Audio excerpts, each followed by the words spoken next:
클래식과 함께하는 설 연휴 상쾌한 아침입니다. 안녕하세요. 크리에이티브 디렉터 김선영입니다. 이번 설 연휴에는 특집으로 클래식 초보 입문자를 위한 입문기 준비했습니다. 평소 클래식 어렵다고 생각하셨던 분들 3일 동안 가까이 다가가 보면 어떨까요? 친절한 클래식 멘토 이영빈 평론가가 참 쉬운 클래식 해설 함께합니다. 어서 오세요. 먼저 인사부터 해주시죠. 네, 안녕하십니까. 클래식 멘토 이영빈입니다. 네, 클래식을 들어보고 싶은데 잘 몰라서 망설여지고 또 듣기는 듣는데 잘 모르겠다, 이해는 안 된다 하시는 분들 많습니다. 입문을 제대로 하려면 어떻게 해야 되나요? 우선 저는 그 찰나의 인연을 좀 소중하게 여겨야 된다, 이제 그렇게 말씀을 좀 드리고 싶어요. 사실 카페나 라디오에서 흘러나오는 음악, 또 영화에 또 흐르는 음악 중에서 클래식 음악이 사실 많거든요. 그렇죠. 우리가 그걸 잘 모르고 간과를 합니다만, 거기서 나온 음악 중에 첫인상이 유난히 좋은 음악이 있을 수 있어요. 사람도 첫인상이 좋아야지 계속 만나게 되잖아요. 네. 그래서 그런 첫인상이 좋았던 클래식 음악의 소절들을, 그 멜로디와 분위기를 잘 기억해 뒀다가 나중에 한번 찾아보는 거죠. 그러면 이게 바로 그런 음악이었구나 라고 이렇게 알게 되는 발견의 기쁨이 있을 수도 있고요. 또 사실 바로 지금 우리 청취자 여러분들께서 아침에 일어나서 라디오를 틀고 다이얼을 돌려서 바로 지금 이 프로그램을 이제 들으시고 계실 텐데, 제가 큐레이션하는 음악 몇 곡을 이렇게 들어보시면서 그 중에 마음에 드시는 곡 한두 곡이라도 건져 가실 수 있다고 하면은 또 그 곡하고의 연을 깊이 만들어 가는 거라고 생각합니다. 이 메마른 사회 속에서 클래식 곡 많이 접하시면서 감성으로 촉촉하게 적셔 보시길 바랍니다. 네, 오늘부터 3일 동안 클래식 처음 시작하는 분들을 위한 방송, 유튜브 검색창에 OBS 라디오 설 특집 참 쉬운 클래식을 검색하시면 나중에 보이는 라디오로도 다시 보실 수 있습니다. 자, 참 쉬운 클래식 시작해 보겠습니다. 자, 우선 클래식이 뭔지부터 알아야 되겠죠. 정말 차근차근하게. 네. 클래식 하면 어떤 음악을 말하나요? 클래식이라는 명사의 어원을 좀 원래 좀 알아봐야 되는데요. 이게 클라시쿠스라고 하는 말에서 나왔다고 합니다. 이 서양의 고대 로마 제국의 시민 계급이 6가지로 나눠졌는데요. 그 중에 최상층의 시민 계급 이름이 클라시쿠스였다는 거죠. 그것이 점점 시간이 흘러감에 따라서 이 로마 시대에 만들어졌던 여러 문물을 가리키는 게 됐어요. 그래서 시대와 관계없이 불변의 최상의 가치를 가진 로마의 여러 문물이라는 것이 이제 클라시쿠스라는 말이 됐습니다.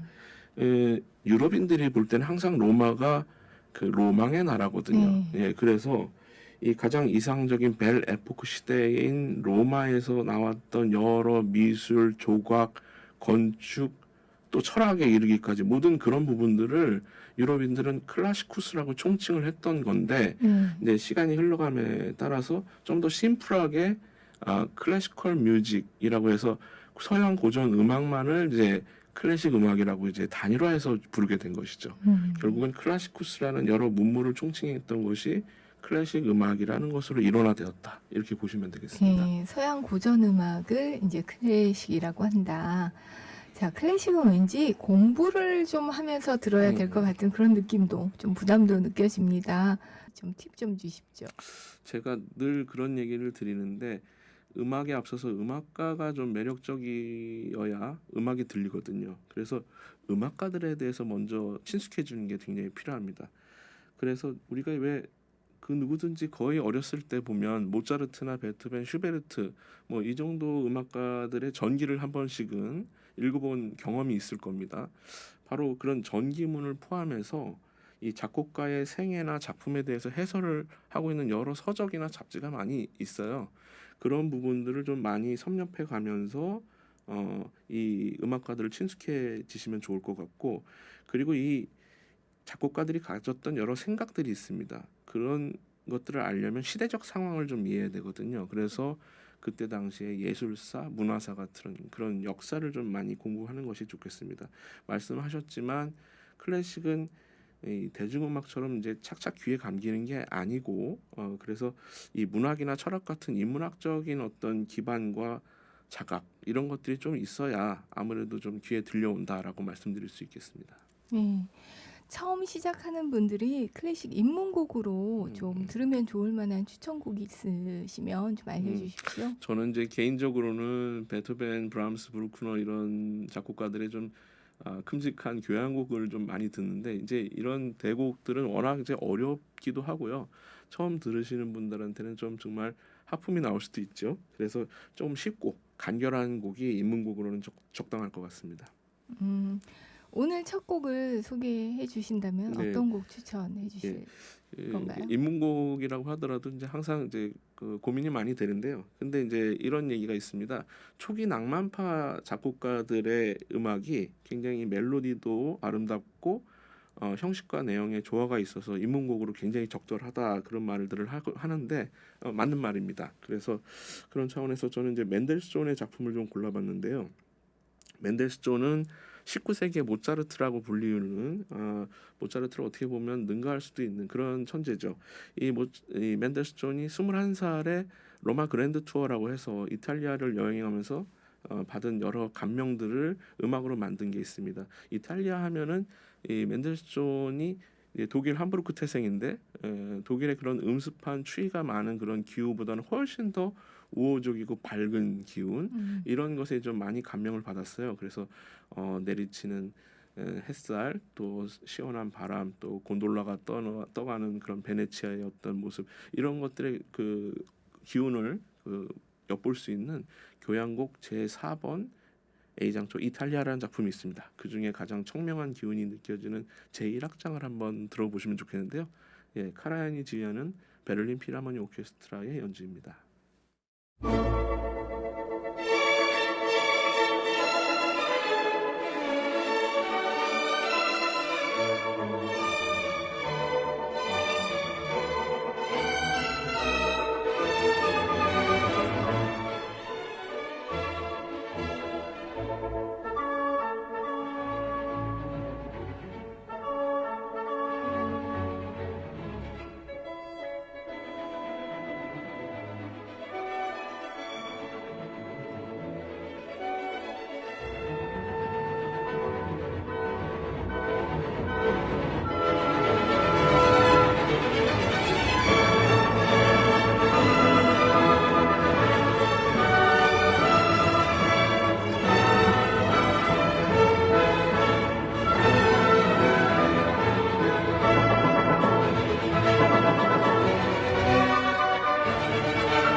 참 쉬운 클래식, 친절한 클래식 멘토 이영빈 평론가와 함께하고 있습니다.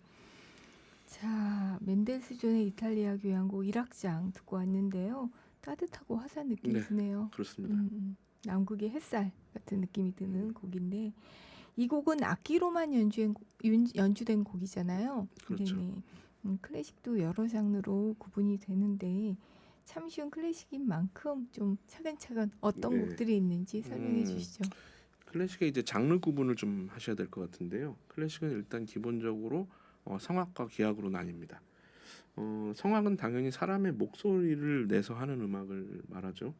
근데 이제 허밍 같은 식으로 이제 목소리를 낼 수도 있을 거예요. 그러나 사람은 기본적으로 이제 언어를 구사하는 그런 능력이 있지 않습니까? 그래서 그 특성상 문학의 한 장르이기도 한 이 시가 이 가사로 입혀질 수밖에 없는 그런 특성이 있습니다. 그래서 그런 성악의 세계가 있고요. 반면 기악은 인스트루먼털 뮤직이죠. 이 악기로 내는 거죠. 바이올린이나 비올라, 첼로, 플룻 같은. 그래서 이건 가사가 당연히 있을 수가 없습니다. 그래서 르네상스 시대에서 바로크 시대까지는 이 성악과 기악을 이제 전자는 칸타레 네. 혹은 칸타타 네. 그리고 후자는 토카타라고 해서 앞은 노래한다는 뜻이고요. 뒤는 이제 연주한다 이런 뜻이라고 이제 볼 수 있겠습니다. 이렇게 이제 편의상 구분도 했었는데 이제 성악에 대해서 조금 더 말씀을 드려야 될 것 같아요. 성악은 굉장히 오랜 역사를 지니고 있죠. 그 가사가 입혀지는 게 이제 아주 자연스러운 일이다 이렇게 말씀을 드렸는데요. 그런데 이제 단일한 곡을 이제 부르면 관계가 없는데 여러 노래를 이어서 부른다든지 해야 될 필요가 있죠. 네. 오랫동안 즐기기 위해서. 근데 그러려면은 이 노래와 노래 사이의 어떤 연결고리가 하나의 스토리에 의해서 이어져야 되는 부분이 발생합니다. 네네. 그래서 이 스토리가 어디서 이제 나올까라는 생각을 이제 사람들이 한 거죠. 어디서 나와야 할까? 신화나 성서의 내용을 갖다가 네. 가사로 쓰면 된다라는 생각을 한 겁니다. 그래서 그걸 의상과 무대 장치까지 연결해서 하나의 이제 음악과 어우러지는 극을 만든 거죠. 그게 이제 지금 얘기하는 오페라라는 장르가 이제 만들어진 겁니다. 네네. 1598년에 피렌체에서 상연된 다프네라는 이제 최초의 실험적 오페라가 있었는데 그 악보가 아쉽게도 남아 있지 않아요. 그래서 오페라의 효시는 사실상은 1607년에 초연된 몬테베르디가 만든 오르페오라는 오페라가 지금의 오페라의 효시라고 거의 볼 수 있습니다. 이 오르페오가 지금의 오페라처럼 극적인 감정 전달 그리고 이 스토리 오페라 전형이 만들어졌어요. 그래서 오케스트라가 반주를 맡고 성악가들이 이제 독창과 중창, 합창을 하는 그런 이제 현대의 모양이 잘 갖춰져 있다고 볼 수 있는데요. 특히 이제 비극적 결말일 경우에는 오페라 세리아라든지 희극적 결말, 해피엔딩일 경우에는 오페라 부페라는 하는 그런 구분도 생겼습니다. 그런데 의상이나 무대 장치까지는 안 필요하고 콘서트 형식으로만 들어보고 싶은 경우도 있거든요. 그런 경우에 만들어진 게 핸델이 유행시킨 오라토리오라고 하는 장르고요.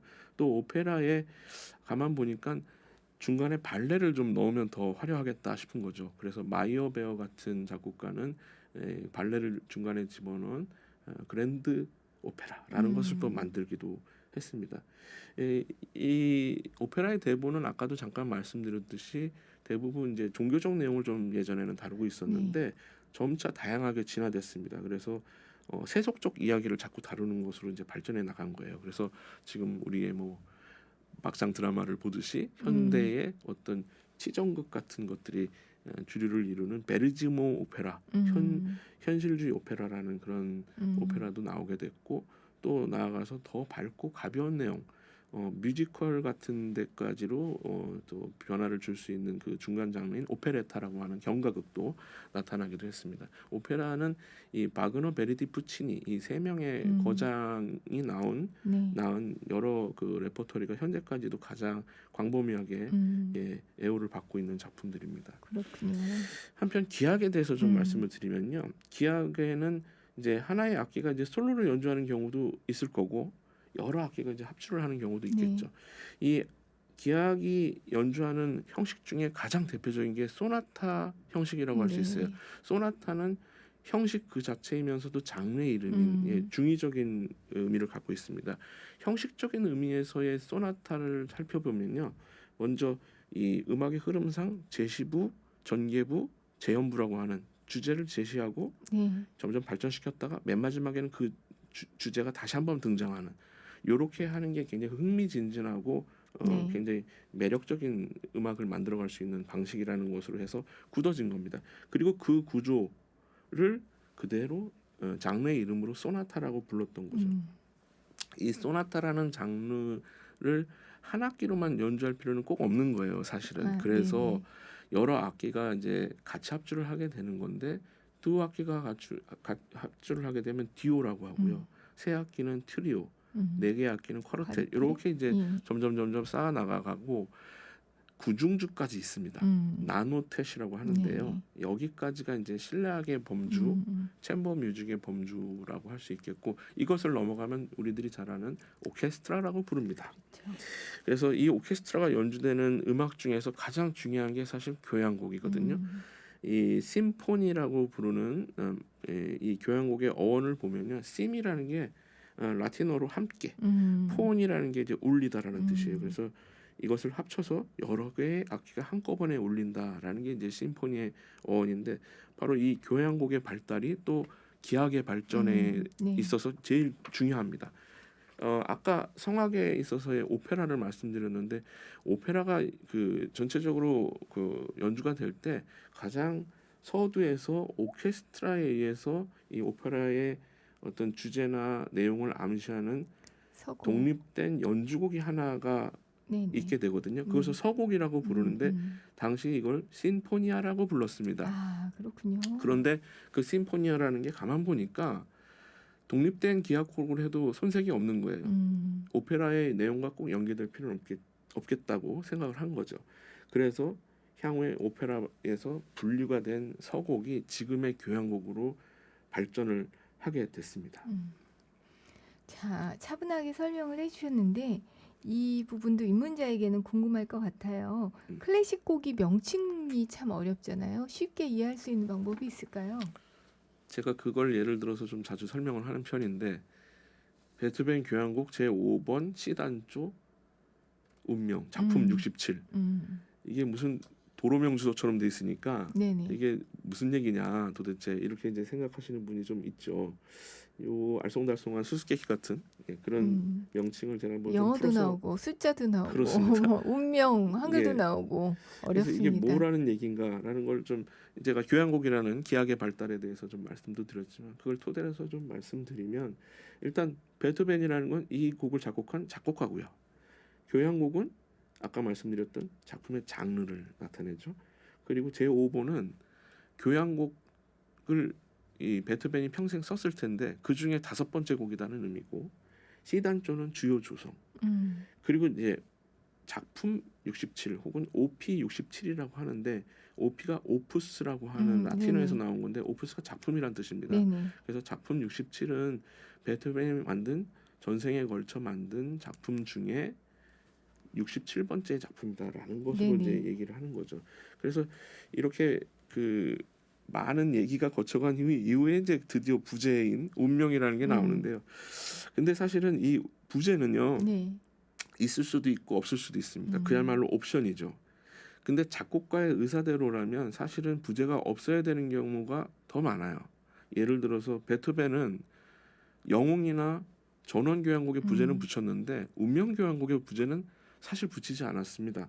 그런데 후대에 가서 이를 접한 사람들이 곡에 대한 내용을 좀 요약해서 함축해서 알 수 있는 닉네임을 하나 붙인 거죠. 네네. 예, 그렇지만 이 곡의 전모를 파악하는데 너무 부제에만 의존하지는 마시고 이 멜로디라든지 전체의 분위기를 잘 음미해 가면서 내용을 이해하려고 하는 게 더 중요하다 이렇게 말씀드릴 수 있겠습니다. 그렇군요. 자, 그럼 이 대목에서 첫 곡으로 교향곡을 들었으니까 다른 장르의 곡을 추천해 주시면 좋을 것 같습니다. 네. 추천곡 들으면서 저희는 2부로 네. 넘어가도록 할게요. 예, 베토벤의 피아노 소나타 월광을 좀 들어보겠는데요. 바로 이제 부제 때문에 널리 알려진 곡이죠. 예, 레슈타프라고 하는 이제 시인이 네네. 이 곡의 1악장을 듣고 스위스 루체르노스의 달빛 아래 물결이 흔들리는 조각배라고 이제 음. 비유한 게 바로 월광이라는 부제의 어원이 되었습니다. 음. 오늘은 좀 이 어원이 됐던 그 조용한 1악장보다는 아주 격렬한 베토벤다운 3악장 프레스토 아지타토를 들어보겠습니다. 누구 우리의 연주? 자랑스러운 피아니스트 임윤찬의 연주입니다. 아, 예. 기대됩니다.